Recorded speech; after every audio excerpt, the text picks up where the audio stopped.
જામનગરની જીજી હોસ્પિટલમાં ફરી સ્વચ્છતાની ગંભીર બેદરકારી સામે આવી છે। દર્દીઓના ખોરાક અને બેડ પાસે વંદા જોવા મળતા દર્દીઓમાં ભારે રોષ ફેલાયો છે।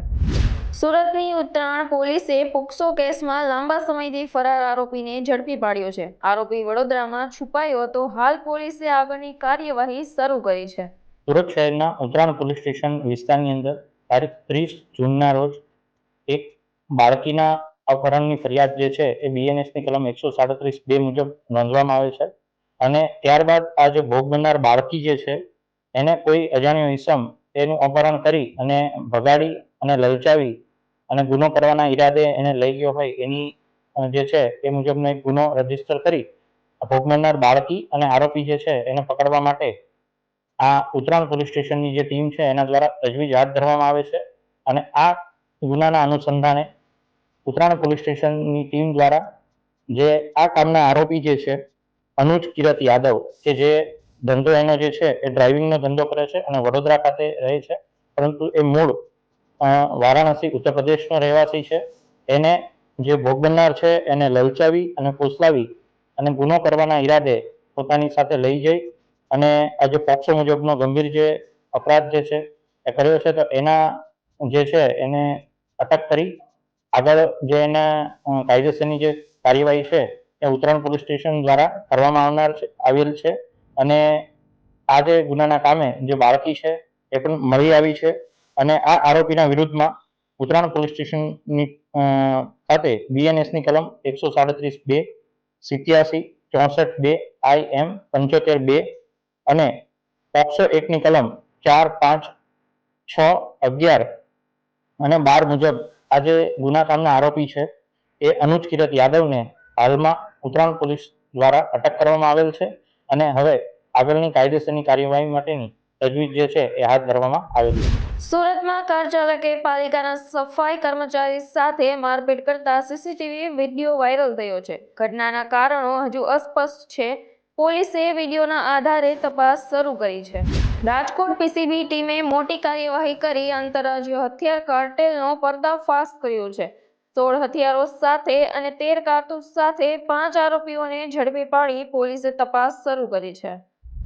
સુરતમાં પતિએ જાહેરમાં પત્ની સાથે મારપીટ કરતા ચકચાર મચી ગઈ છે। ઉત્તરાયણ પોલીસે ફરિયાદના આધારે આરોપીની ધરપકડ કરી કાયદેસરની કાર્યવાહી શરૂ કરી છે। ઉત્તરાયણ પોલીસ સ્ટેશન વિસ્તારની અંદર એક ફરિયાદી છે હિરલબેન ગોલકિયા કરીને, એમને ફરિયાદ જે નોંધાવી છે અને એ જે ફરિયાદ નોંધાવી છે એમના પતિની સામે, જેમનું નામ છે પ્રવીણભાઈ ગોલકિયા। જ્યારે હિરલબેન છે પોતાની એક્ટિવા મોપેડ લઈને ઉત્તરાયણ પોલીસ સ્ટેશન વિસ્તારના વીઆઈપી સર્કલ વિસ્તારથી પસાર થઈ રહ્યા હોય છે, એ સમયે એમના જે પતિ છે પ્રવીણભાઈ ગોલકિયા એ ફોર વ્હીલર લઈને ત્યાંથી પસાર થતા હોય છે। એટલે બંને જે છે પતિ પત્ની એ સામ સામે વાહન લઈને પસાર થતા હોય છે અને બંને ત્યાં આ વિસ્તારની અંદર મળે છે।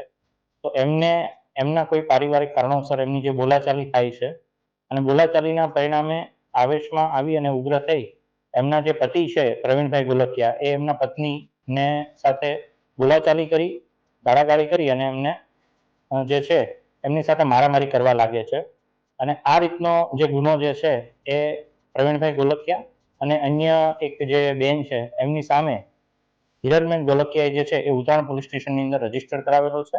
એમાં ભારતીય ન્યાય સંહિતાની કલમ 115(2), 296(b), 351(3) અને 54 મુજબનો આ જે ગુનો જે છે એ ઉત્તરાયણ પોલીસ સ્ટેશને રજીસ્ટર કરેલ છે અને આ કામે જે પ્રવીણભાઈ ગોલકિયા છે એમને ઉત્તરાયણ પોલીસ સ્ટેશને એમને અટક કરેલા છે અને આગળની જે કાયદેસરની જે કાર્યવાહી છે એ કરવા માટેની તજવીજ હાલમાં ચાલુમાં છે। બોટાદના ગઢડા પોલીસે નાઇટ કોમ્બિંગ દરમિયાન 2 શખ્સોને ચોરીના મુદ્દામાલ સાથે ઝડપી પાડ્યા છે। પોલીસે બાઇક અને 4 મોબાઈલ કબજે કરી વધુ ગુનાઓ અંગે તપાસ શરૂ કરી છે।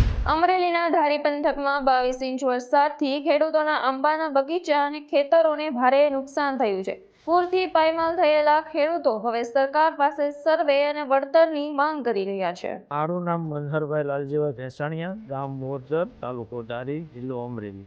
અમારે સમસ્યા એ છે કે અમારા ગામમાં 22 ઇંચ જેવો અંદાજિત વરસાદ પડ્યો છે, એટલે અમારા કલમો બધી પડી ગઈ છે। તારીખ છે 5 જુલાઈ 2026, એટલે અતિશય વરસાદ 24 કલાકમાં 22 ઇંચ જેટલો વરસાદ પડી ગયો। અને કલમોનો હોથ વાળી દીધો. બહુ જ વરસાદ પડવાથી અમારે સમસ્યા એ છે કે અમારી આજીવિકા છીનવાઈ ગઈ છે. અમારે આમાં અમારો રોટલો હતો, આમાંથી કેરીનું ઉત્પાદન લઈ અને કેરીના ફળ વેચી અને અમારા પણ બાળ બચ્ચા આમાંથી ખાતા. એ હવે અમારી આજીવિકા છીનવાઈ ગઈ છે. હવે ફરીથી આને વાવેતર માટે સરકાર અમને સહાય આપે. વાવેતર માટે આ પડું અમારું ધોવાઈ ગયું છે, જમીન ધોવાઈ ગઈ છે, એની સરકાર સહાય આપે એવી અમારી માગણી છે. અને આ વૃક્ષ છે કુદરતી 24 કલાકમાં તો ઊભા થવાના નથી. આ ઊભા થતા આને 10 વર્ષ લાગશે. છે એવડા વૃક્ષ થતા આને 10 વર્ષ લાગશે. એટલે અમે 10 વર્ષ પાછળ વયા ગયા છે જિંદગીમાંથી. એ અમારી સમસ્યા છે. સરકાર અમને મદદ કરે. મહીસાગરના બાલાસિનોર જીઆઈડીસીમાં એસએમસીએ દરોડો પાડી વિદેશી દારૂના મોટા કૌભાંડનો પર્દાફાશ કર્યો છે. 41,600 બોટલ અને 1.86 કરોડના મુદ્દામાલ સાથે 9 આરોપીઓ ઝડપાયા અને 16 આરોપીઓ વોન્ટેડ જાહેર થયા છે. અંજારની રિલે પાર્ટિકલ પ્રાઇવેટ લિમિટેડમાં ભીષણ આગ લાગતા અફરાતફરી મચી ગઈ હતી. ફાયર ટીમોએ કલાકોની જહેમત બાદ આગ પર કાબુ મેળવ્યો. સદનસીબે કોઈ જાનહાનિ થઈ નથી. મહેસાણાના ખેરાલુમાં તસ્કરોએ એક સાથે અનેક દુકાનોને નિશાન બનાવી હતી. પ્રાથમિક અંદાજ મુજબ રવિ ટ્રેડર્સમાંથી અંદાજે 60,000 અને સિદ્ધેશ્વરી પિપરમેન્ટમાંથી 5,000થી વધુની રોકડ ચોરી થઈ હોવાની શંકા છે. સીસીટીવીના આધારે પોલીસે તપાસ શરૂ કરી છે, જ્યારે વેપારીઓમાં રોષ જોવા મળી રહ્યો છે. સુરતના ડિંડોલી રાજમહેલ મોલ પાસે થયેલી યુવકની હત્યાનો પોલીસે ગણતરીના કલાકોમાં ભેદ ઉકેલ્યો છે. પૈસાની લેતી દેતીના વિવાદમાં મિત્રોએ જ હત્યાનું કાવતરું ઘડ્યું હોવાનું સામે આવ્યું છે. હાલ પોલીસે 3 આરોપીની ધરપકડ કરી કાયદેસરની કાર્યવાહી હાથ ધરી છે. તારીખ 11/7/2026 ના રોજ ડિંડોલી પોલીસ સ્ટેશન વિસ્તારમાં આવેલા રાજમહલ મોલમાં એક રાજ અજય દુબે કરીને એક છોકરો હતો, ઉંમર વર્ષ એની 20 હતી. એના ખૂન બાબતે એક અનડિટેક્ટ ખૂનનો ગુનો ડિંડોલી પોલીસ સ્ટેશનમાં દાખલ કરવામાં આવેલો હતો. ગુનાની ગંભીરતાને ધ્યાને લઈ અને ખૂન જેનું થયેલું હતું 20 વર્ષનો છોકરો હતો. એ બધી બાબતોને ધ્યાને લઈ અને સુરત શહેરના માનનીય પોલીસ કમિશનર શ્રી વાલન ગમી સાહેબ, સેક્ટર 2 સાહેબ, નાયબ police commissioner zone 6 Rajesh Parmar સાહેબની સૂચના અને માર્ગદર્શન હેઠળ ડિંડોલી પોલીસ સ્ટેશનના પીઆઈ શ્રી વાઘેલાના નેતૃત્વ હેઠળ 3 અલગ અલગ ટીમો બનાવવામાં આવેલી અને એ ત્રણે અલગ અલગ ટીમોને કામની સોંપણી કરી અને ગુનો ડિટેક્ટ કરવા અને આવા જે સંડોવાયેલા આરોપીઓની શોધી અને ધરપકડ કરીને આગળની કાયદેસર કાર્યવાહી કરવા માટે જરૂરી બ્રીફ કરવામાં આવેલા હતા. જે અનુસંધાને હ્યુમન ઇન્ટેલિજન્સ અને ટેકનિકલ સર્વેલન્સના આધારે આમાં જે સંડોવાયેલ 3 આરોપી હતા એની વિગત ડિંડોલી પોલીસને મળી. એ આધારે ડાંગ જિલ્લાના સાપુતારા તરફ જવાના રોડ ઉપર આ 3 આરોપીઓ એક 2 વ્હીલરમાં જતા હતા. તેને ઇન્ટરસેપ્ટ કરી અને 3 આરોપીઓને ત્યાંથી લઈ અને ડિંડોલી પોલીસ સ્ટેશન લઈને આવેલા છે.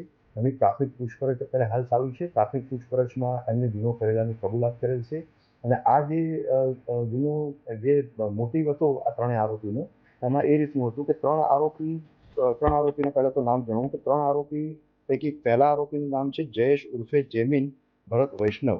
એની ઉંમર વર્ષ છે 20 અને એ સાઈ દર્શન રેસિડેન્સી ડિંડોલી વિસ્તારનો રહેવાસી છે. બીજા આરોપીનું નામ છે હિતેશ ઉર્ફે સોનુ મનોજ કટિયાર. એની ઉંમર વર્ષ 19 છે. એ પણ સાઈ દર્શન રેસિડેન્સી રહેવાસી છે. ત્રીજા આરોપીનું નામ છે પ્રશાંત ઉર્ફે પવન ઉર્ફે બાશી રાજુ શિંદે. એની ઉંમર વર્ષ 19 છે. એ છત્રપતિ શિવાજીનગર લિંબાયતનો રહેવાસી છે. આ 3 આરોપી અને જે ભોગ બનનાર જે છે એ બધા મિત્રો હતા. આ જે 3 આરોપી પૈકી 2 આરોપી એટલે કે જયેશ વૈષ્ણવ અને હિતેશ કટિયારે એને અને વિક્ટિમ જે છે ભોગ બનનાર રાજ અજય દુબેની એને પૈસાની લેતી દેતીની મેટર હતી. આ વિક્ટિમને આ બંને આરોપીઓએ 5,000 રૂપિયા આપેલા હતા અને એ બાબતની આ 4 જણ ભેગા થઈ એટલે કે 3 આરોપી અને વિક્ટિમ આ 4 ભેગા થઈ અને વાતચીત કરતા હતા અને એમાં વાતચીતનું ઉગ્ર સ્વરૂપ લીધું અને એ ઉગ્ર સ્વરૂપ અને વાતચીતના અંતે આ જે જયેશ જેમિન ભરત વૈષ્ણવ અને હિતેશ ઉર્ફે સોનુ મનોજ કટિયારે એ બંને પાસે હથિયાર હતું. એટલે એકના પાસે છરી હતી અને બીજાના પાસે ગુપ્તી હતી. તો એની ઉપયોગ કરી અને આ વિક્ટિમને એ ગંભીર ઈજા કરવામાં આવેલી હતી, જેના કારણે આ વિક્ટિમનું મોત થયેલું છે. હાલમાં ગુનાની તપાસ ચાલુ છે. બંને હથિયારની વાત કરું તો હાલમાં પ્રાથમિક પૂછપરછ ચાલુ છે. હથિયાર હજી રિકવર કરવાના બાકી છે અને આ 3 આરોપી જે 2 વ્હીલર ઉપર ભાગ્યા હતા એ 2 વ્હીલર પર પોલીસે તપાસ કરીને હસ્તગત કરેલું છે અને એને કબજે કરી અને આગળની કાયદેસર કાર્યવાહી કરવાની આવી છે.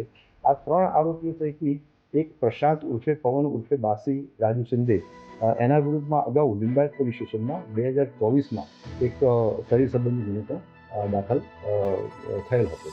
આમ હાલમાં આ ગુનાની તપાસ ચાલુ છે. જામનગર ધ્રોલ રોડ પર ખનીજ વિભાગની કાર્યવાહીમાં ગેરકાયદે ખનીજ વહન કરતા 6 વાહનો ઝડપાયા છે. બ્લેક ટ્રેપ અને રેતી સહિત કુલ 2.10 કરોડનો મુદ્દામાલ જપ્ત કરી કાર્યવાહી હાથ ધરાઈ છે.